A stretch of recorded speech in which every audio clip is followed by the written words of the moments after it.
siamo al 40% in meno rispetto al nostro fatturato. Siamo tutti uniti nel dire che in questi mesi abbiamo dovuto con le nostre forze andare avanti, perché sennò sarebbe stata ancora più dura.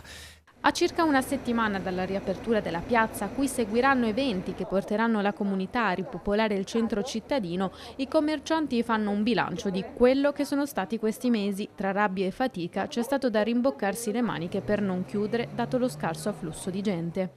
Disagio enorme, enorme, che fa perdere proprio lo spirito per venire a lavorare. Non c'è più movimento, tutti i nostri clienti si sono persi.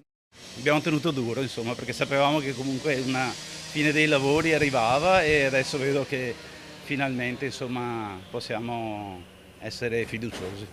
Rispetto ai danni che abbiamo subito, recuperare tutto sarà molto difficile, però siamo comunque speranzosi di recuperare parte del danno che abbiamo subito. Dall'amministrazione negli scorsi mesi erano stati promessi dei ristori per un ammontare complessivo di 100.000 euro già stati previsti nella variazione di bilancio.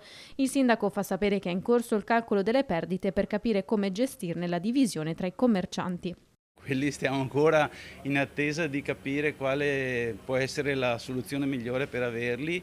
Non vedo comunque un prendere in mano sul serio questa situazione, venire anche qua proprio dentro il negozio, anche da parte del sindaco, comunque dell'assessore, venire qua a dire ragazzi datemi i dati che in base a quello vi diamo un risarcimento.